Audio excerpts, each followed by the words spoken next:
ಬಳ್ಳಾರಿ ಜೈಲಿಗೆ ಹೋಗಬೇಕು ಅಂತ ಮಾಹಿತಿ ಇದೆ ಈಗಾಗಲೇ. ಸೊ ಅದೆಲ್ಲ ಆಗಕ್ಕೆ ಇನ್ನೂ ಸ್ವಲ್ಪ ಪ್ರೋಸೆಸ್ ಹಿಡಿಯುತ್ತೆ. ಬಟ್ ಈಗ ಕಳಿಸ್ತಾರೋ ಇಲ್ವೋ ಅದು ಕಾದು ನೋಡಬೇಕಾಗಿದೆ ಸರ್.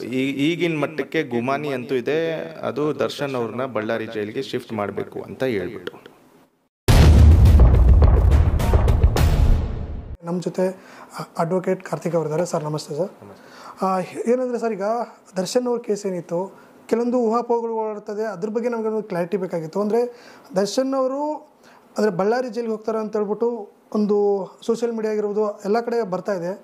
ನಿಮಗೆ ಅನಿಸಿರೋ ಮಟ್ಟಿಗೆ ಯಾವ ಥರ ಸರ್ ಇದು? ಇಲ್ಲ, ಅದು ಬಳ್ಳಾರಿ ಜೈಲಿಗೆ ಹೋಗಬೇಕು ಅಂತ ಮಾಹಿತಿ ಇದೆ ಈಗಾಗಲೇ. ಸೊ ಅದು ಕಳಿಸೋದು ಬಿಡೋದು ಅದೊಂದು ರೀಸನ್ ಕೊಡಬೇಕಾಗತ್ತೆ.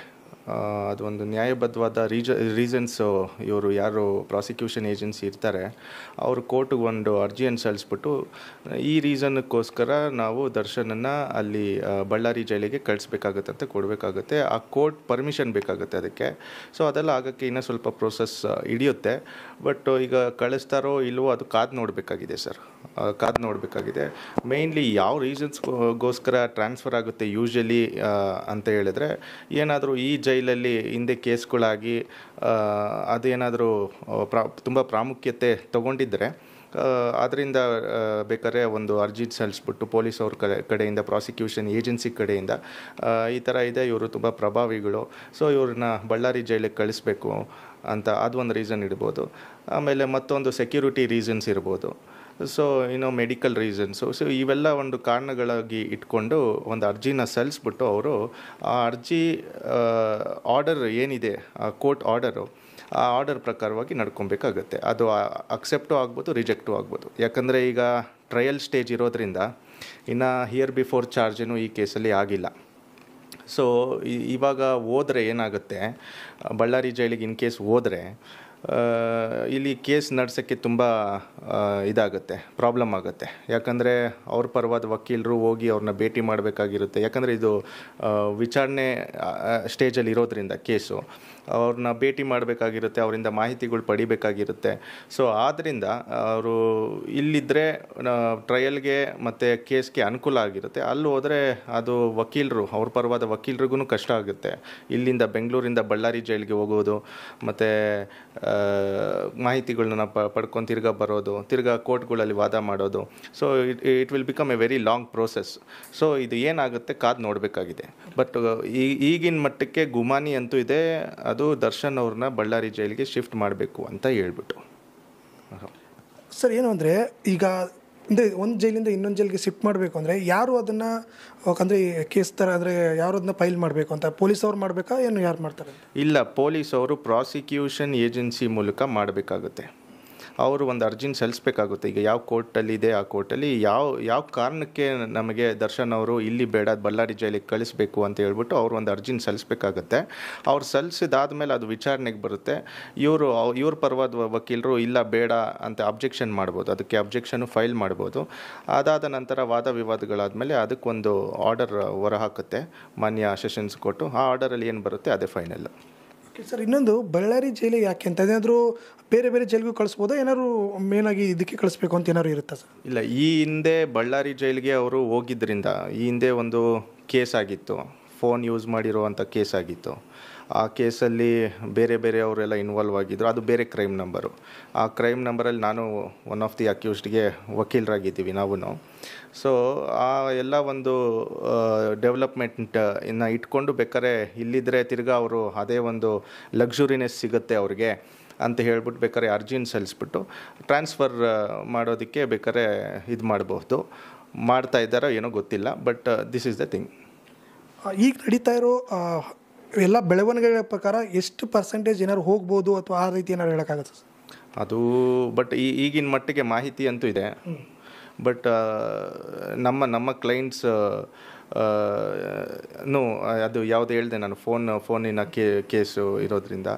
ಸೊ ಮಾಹಿತಿ ಅಂತೂ ಇದೆ, ಬಟ್ ಅದೆಷ್ಟು ಮಟ್ಟಿಗೆ ನಿಜ ಸುಳ್ಳು ಗೊತ್ತಿಲ್ಲ. ಬಟ್ ಈಗ ನೋಡ್ದಂಗೆ ಫಸ್ಟ್ ಥರ ಯಾವುದೇ ರೀತಿಯಲ್ಲಿ ಡಿಸ್ಟರ್ಬೆನ್ಸ್ ಏನೂ ಇಲ್ಲ, ಅವ್ರ ಪಾಡಿಗೆ ಅವ್ರು ಇದ್ದಾರೆ. ಮತ್ತು ವಕೀಲರಿಗೆ ಈಗ ಟ್ರಯಲ್ ಸ್ಟೇಜ್ ಇರೋದ್ರಿಂದ ಭಾರಿ ಕಷ್ಟ ಆಗುತ್ತೆ ಇಲ್ಲಿಂದ ಅಲ್ಲಿ ಹೋಗಿ ಅವ್ರನ್ನ ಭೇಟಿ ಮಾಡಿ ವಿಚಾರಗಳನ್ನು ತಿಳ್ಕೊಳ್ಳೋದಕ್ಕೆ. ಸೊ ಆದ್ದರಿಂದ ನೋಡಬೇಕಾಗುತ್ತೆ, ಏನಾಗುತ್ತೆ ಕಾದು ನೋಡಬೇಕಾಗುತ್ತೆ ಸರ್. ಸುಪ್ರೀಂ ಕೋರ್ಟಲ್ಲಿ ಏನು ಬೇಲ್ ಕ್ಯಾನ್ಸಲ್ ಕ್ಯಾನ್ಸಲ್ ಆಯ್ತಲ್ಲ ಸರ್, ಯಾಕೆ ಇನ್ನೂ ಬೇಲ್ಗೆ ಅಪ್ಲೈ ಮಾಡಿಲ್ಲ? ಅದು ಏನಾದ್ರು ಬೇಲ್ ಸಿಗಲ್ಲ ಅಂತ ಹೇಳ್ಬಿಟ್ಟು ಏನಾದ್ರು ಅಪ್ಲೈ ಮಾಡಿಲ್ಲ, ಯಾವ ರೀತಿ? ಇಲ್ಲ, ಇದು ಟೆಕ್ನಿಕಲ್ ಗ್ರೌಂಡ್ ಮೇಲೆ ಮಾನ್ಯ ಹೈಕೋರ್ಟು ಬೇಲನ್ನು ಕೊಟ್ಟಿತ್ತು. ಈಗ ಸುಪ್ರೀಂ ಕೋರ್ಟ್ ಏನಾಗಿದೆ, ಮೆರಿಟ್ಸ್ ಮೇಲೆ ಡಿಸೈಡ್ ಮಾಡಿ ಅದನ್ನು ಡಿಸ್ಮಿಸ್ ಮಾಡಿದೆ, ಅಂದರೆ ರಿಜೆಕ್ಟ್ ಮಾಡಿದೆ. ಸೊ ಆದ್ದರಿಂದ ಅವರು ತಿರ್ಗಾ ಅಲ್ಲಿ ಸರೆಂಡರ್ ಆಗಿಬಿಟ್ಟು ಈಗ ತಿರ್ಗಾ ಜೈಲಲ್ಲಿ ಇದ್ದಾರೆ. ಸೊ ಈಗ ಒಂದು ಆಪ್ಷನ್ ಯಾವುದು ಲೆಫ್ಟ್ ಔಟ್ ಆಪ್ಷನ್ ಏನಿದೆ, ಆರ್ಟಿಕಲ್ 137 ಪ್ರಕಾರ ರಿವ್ಯೂ ಪಿಟಿಷನ್ನ ಹಾಕ್ಬೋದು. ಅಂದರೆ ಸೇಮ್ ಅದೇ ನ್ಯಾಯಾಧೀಶರ ಮುಂದೆ ಅದು ತಿರ್ಗಾ ರಿವ್ಯೂ ಮಾಡಿ ತಿರ್ಗಾ ನೋಡಿ ಅಂತ ಹೇಳ್ಬಿಟ್ಟು ಹಾಕ್ಬೋದು. ಅದು ಯಾವ ಗ್ರೌಂಡ್ಸ್ ಮೇಲೆ ಹಾಕ್ಬೋದು ಅಂತ ಹೇಳಿದ್ರೆ, ಯಾವುದನ್ನ ಹೊಸ ಗ್ರೌಂಡ್ಸ್ ಏನಾದರೂ ಇದ್ದರೆ, ಯಾವುದನ್ನು ಬಿಟ್ಟೋಗಿರುವಂತಹ ಗ್ರೌಂಡ್ಸು, ಈಗ ಈ ಹಿಂದೆ ನಾವು ಸರಿಯಾಗಿ ವಾದ ಮಾಡೋಕ್ಕಾಗಿಲ್ಲ, ಈ ಗ್ರೌಂಡ್ಸು ಹಾಕಿಲ್ಲ ನಾವು ದರ್ಶನ್ ಅವರ ಬೇಲ್ ಪ್ಲೀಯಲ್ಲಿ ಅಂತ ಹೇಳಿದರೆ, ಸೊ ಆ ಒಂದು ಸಮಯದಲ್ಲಿ ಹೊಸ ಗ್ರೌಂಡ್ಸ್ ಮೇಲೆ ರಿವ್ಯೂ ಪಿಟಿಷನ್ ಹಾಕ್ಬೋದು. ಬಟ್ ಅದೇ ನ್ಯಾಯಾಧೀಶರ ಮುಂದೆ ಯಾರು ಡಿಸೈಡ್ ಮಾಡಿರ್ತಾರೆ ಅದೇ ನ್ಯಾಯಾಧೀಶರ ಮುಂದೆ 99% ಅದು ಬರುತ್ತೆ. ಸೊ ಆದ್ದರಿಂದ ಅದು ರಿಜೆಕ್ಟ್ ಆಗೋ ಚಾನ್ಸಸ್ಸೇ ಜಾಸ್ತಿ ಇರೋದ್ರಿಂದ ಅದ್ರ ಬಗ್ಗೆ ಯಾರೂ ತಲೆ ಕೆಡಿಸ್ಕೊಂಡಿಲ್ಲ ಅಂತ ಕಾಣುತ್ತೆ. ಸೊ ನೆಕ್ಸ್ಟ್ ಪ್ರೊಸೀಜರ್ ಇವ್ರಿಗೆ ಏನು ಉಳಿದಿದೆ ಅಂತ ಹೇಳಿದರೆ, ಈಗ ಟ್ರಯಲ್ ಇನ್ನೂ ಸ್ಟಾರ್ಟೇ ಆಗಿಲ್ಲ. ಚಾರ್ಜ್ ಶೀಟನ್ನು ಹಾಕಿದ್ದಾರೆ, ಫ್ರೇಮಿಂಗ್ ಆಫ್ ಚಾರ್ಜಸ್ ಅಂತ ಇದೆ. ಸೊ ಇದ್ರ ಫ್ರೇಮಿಂಗ್ ಆಫ್ ಚಾರ್ಜಸ್ ಹಿಂದೆ ಹಿಯರ್ ಬಿಫೋರ್ ಚಾರ್ಜ್ ಅಂತ ಇರುತ್ತೆ. ಸೊ ಈ ಸಮಯದಲ್ಲಿ ಎಲ್ಲ ವಕೀಲರು ಯಾರ್ಯಾರು ಇರ್ತಾರೆ ಅವರು ಒಂದು ಡಿಸ್ಚಾರ್ಜ್ ಅಪ್ಲಿಕೇಶನನ್ನು ಸಲ್ಲಿಸ್ಬೋದು.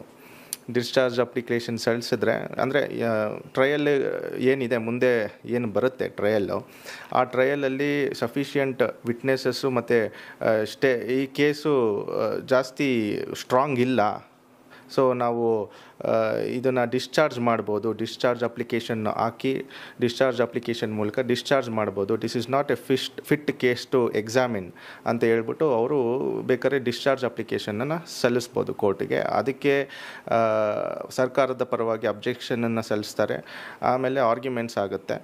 ಆಮೇಲೆ ಇನ್ ಕೇಸು ಕೋರ್ಟ್ ಏನಾದರೂ ಅಂದ್ಕೊಂಡ್ರೆ ಈ ಕೇಸು ತುಂಬ ಇದಿದೆ, ಡಿಸ್ಚಾರ್ಜ್ ಆಗೋಕ್ಕೆ ಫಿಟ್ ಅಂತ ಅಂದ್ಕೊಂಡ್ರೆ ಡಿಸ್ಚಾರ್ಜ್ ಮಾಡ್ಬೋದು, ಇಲ್ಲಿಗೆ ಅವರು ಡಿಸ್ಚಾರ್ಜ್ ಆಗಿ ಆಚೆ ಬರ್ಬೋದು.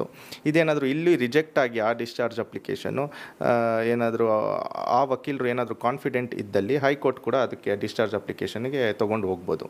ಬಟ್ ಮರ್ಡರ್ ಕೇಸಲ್ಲಿ ಡಿಸ್ಚಾರ್ಜ್ ಮಾಡೋದು ಭಾರಿ ಕಷ್ಟ ಇರುತ್ತೆ. But this is one of the procedure. Here before ಚಾರ್ಜ್ಗಿಂತ ಮುಂಚೆ ಡಿಸ್ಚಾರ್ಜ್ ಅಪ್ಲಿಕೇಶನನ್ನು ಹಾಕ್ಕೊತಾರೆ, ಆಮೇಲೆ ಚಾರ್ಜ್ ಆಗುತ್ತೆ, ಫ್ರೇಮಿಂಗ್ ಆಫ್ ಚಾರ್ಜಸ್ ಆಗುತ್ತೆ, ಆಮೇಲೆ ಎವಿಡೆನ್ಸ್ಗೆ ಪೋಸ್ಟ್ ಆಗುತ್ತೆ. ಎಷ್ಟು ವಿಟ್ನೆಸ್ಗಳಿದ್ದಾರೆ, 238 ಏನೋ ವಿಟ್ನೆಸ್ಗಳಿದ್ದಾರೆ ಅಂತ ಅನಿಸುತ್ತೆ. ಸೊ ಅಷ್ಟು ವಿಟ್ನೆಸ್ಗಳನ್ನು ಎಕ್ಸಾಮಿನೇಷನ್ ಮಾಡ್ತಾರೆ. ಫಸ್ಟು ಚೀಫ್ ಎಕ್ಸಾಮಿನೇಷನ್ ಆಗುತ್ತೆ, ಆಮೇಲೆ ಡಿಫೆನ್ಸ್ ಸೈಡಿಂದ ಕ್ರಾಸ್ ಎಕ್ಸಾಮಿನೇಷನ್ ಆಗುತ್ತೆ, ಆಮೇಲೆ 313 ಸ್ಟೇಟ್ಮೆಂಟ್ ಆಗುತ್ತೆ, ಆಮೇಲೆ ಅದ್ರ ಮೇಲೆ ಒಂದು ಆರ್ಗ್ಯುಮೆಂಟ್ ಆಗುತ್ತೆ, ಆಮೇಲೆ ಜಡ್ಜ್ಮೆಂಟ್ ಆಗುತ್ತೆ. ಸೊ ಇವಿಷ್ಟು ನಡೆಯೋದಕ್ಕೆ it will take very long process. At least minimum 1 ರಿಂದ 1.5 ವರ್ಷ ಆದರೂ ಆಗುತ್ತೆ. ಯಾಕಂದರೆ ನಮ್ಮ ಹತ್ರ ಇರುವಂಥ ಕೇಸಸ್ ಇನ್ನೂ ಚಾರ್ಜೇ ಆಗಿಲ್ಲ, ಯಾವುದೂ 3-4 ವರ್ಷ ಆಗಿದೆ. ಸೊ ಇನ್ನೂ ಚಾರ್ಜ್ ಕೂಡ ಆಗಿಲ್ಲ ಅದರಲ್ಲಿ. ಸೊ ಈ ಕೇಸಲ್ಲಿ 1 ರಿಂದ 1.5 ವರ್ಷ ಎಷ್ಟೇ ಸ್ಪೀಡಾಗಿ ಮಾಡಿದ್ರೂ ಆಗುತ್ತೆ. ಸೊ ಈಗ ಬೇಲ್ಗಿರುವಂತಹ ಆಪರ್ಚುನಿಟಿ ಏನಪ್ಪ ಅಂತೇಳಿದರೆ, ಇವರು once the examination of the material witness, ಅಂದರೆ ಯಾರ್ಯಾರು ಮೇನ್ ವಿಟ್ನೆಸಸ್ ಇರ್ತಾರೆ, ಐ ವಿಟ್ನೆಸ್ ಆಗಿರಲಿ ಅಥವಾ ಪ್ರಮುಖವಾದ ವಿಟ್ನೆಸ್ ಯಾರು ಇರ್ತಾರೆ ಅವ್ರದ್ದು ಎಕ್ಸಾಮಿನೇಷನ್ ಇನ್ ಚೀಫ್ ಮತ್ತು ಕ್ರಾಸ್ ಎಕ್ಸಾಮಿನೇಷನ್ ಆದಮೇಲೆ, ಆ ಕ್ರಾಸ್ ಎಕ್ಸಾಮಿನೇಷನಲ್ಲಿ ಏನಾದರೂ ಇವರು ಆರೋಪಿಗಳ ಪರವಾಗಿ ಏನಾದರೂ ಅವರು ಹೇಳಿದ್ರೆ ಅಥವಾ ಸಾಕ್ಷಿಗಳು ಪ್ರತಿಕೂಲ ಸಾಕ್ಷಿಯಾಗಿ ಕನ್ವರ್ಟ್ ಆದರೆ ಅದನ್ನು ಒಂದು ಡಿಫೆನ್ಸ್ ಆಗಿ ಇಟ್ಕೊಂಡು ತಿರ್ಗಾ ಬೇಲ್ ಅಪ್ಲಿಕೇಶನನ್ನು ಸಲ್ಲಿಸ್ಬೋದು. ಆವಾಗ ಇವ್ರ ಪರವಾಗಿ ಆರ್ಡರ್ಸ್ ಬರುವಂಥ ಸಾಧ್ಯತೆ ಜಾಸ್ತಿ ಇದೆ.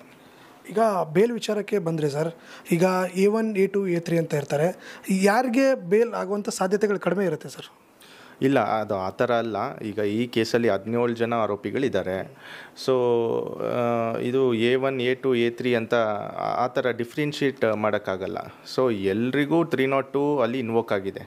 ಇಲ್ಲಿ ಒಬ್ಬೊಬ್ಬರು ಪಾರ್ಟ್ ಒಂದೊಂದು ಥರ ಇರುತ್ತೆ. ಒಬ್ರದ್ದು ಬರೀ ಕ್ರಿಮಿನಲ್ ಕಾನ್ಸ್ಪಿರಸಿ ಇರುತ್ತೆ, 120B. ಆ ಕ್ರಿಮಿನಲ್ ಕಾನ್ಸ್ಪಿರಸಿ ಸೆಕ್ಷನ್ನು ಎಷ್ಟು ಡೇಂಜರ್ ಅಂತ ಹೇಳಿದ್ರೆ, ಯಾರು ಆ ಸೆಕ್ಷನನ್ನು ಹಾಕ್ತಾರೆ ಅದರಲ್ಲಿ ಇನ್ ಪರ್ಟಿಕ್ಯುಲರ್ ಇಷ್ಟು ವರ್ಷ ಜೈಲ್ ಅಂತ ಇರಲ್ಲ, 2 ವರ್ಷದಿಂದ ಮೇಲೆ ಅಂತ ಇದೆ. ಇನ್ ಪರ್ಟಿಕ್ಯುಲರ್ ಇರಲ್ಲ ಎಷ್ಟು ವರ್ಷ ಜೈಲು ಅಂತ ಹೇಳ್ಬಿಟ್ಟು. ಏನು ಅಫೆನ್ಸನ್ನು ಮಾಡಿರ್ತಾರೆ, ಮೇಜರೆಸ್ಟ್ ಅಫೆನ್ಸ್ ಏನು ಮಾಡಿರ್ತಾರೆ ಫಾರ್ ಎಕ್ಸಾಂಪಲ್ 302 ಅದೇನಾದರೂ ಕಮಿಟ್ ಆಗಿದ್ದರೆ ಅದೇ ಆ ಅಫೆನ್ಸಿಗೆ ಏನಿದೆ ಇದು ಹ್ಯಾಂಗ್ ಟು ಡೆತ್ ಇದೆ ಮತ್ತು ಲೈಫ್ ಟೈಮ್ ಇಂಪ್ರಿಸನ್ಮೆಂಟ್ ಇದೆ 302 ಅಲ್ಲಿ. ಆ ಅಫೆನ್ಸಿಗೆ ಏನಿದೆ ಈ 120B ಕಂಟಿನ್ಯೂಯೇಷನ್ ಆಗುತ್ತೆ ಅಂತ ಹೇಳುತ್ತೆ ಆ ಸೆಕ್ಷನ್ನು. ಸೊ ಈ ಥರ ಇರಬೇಕಾದ್ರೆ ಆ A1ಗೆ ಬೇರೆ A2ಗೆ ಬೇರೆ ಅಂತ ಬರಲ್ಲ. ಇಲ್ಲಿ ಟ್ರಯಲ್ಲು ಇವಾಗ ಟ್ರಯಲ್ಗೆ ಪೋಸ್ಟ್ ಆಗಿದೆ. ಟ್ರಯಲಲ್ಲಿ ಕ್ಲೀನಾಗಿ ಎಕ್ಸಾಮಿನೇಷನ್ ಆದರೆ ವಿಟ್ನೆಸ್ಗಳನ್ನ ಇವರು ಪರ್ಮನೆಂಟಾಗಿ ಹೊರ ಬರ್ಬೋದು ಅಕ್ವಿಟ್ ಮಾಡಿಕೊಂಡು.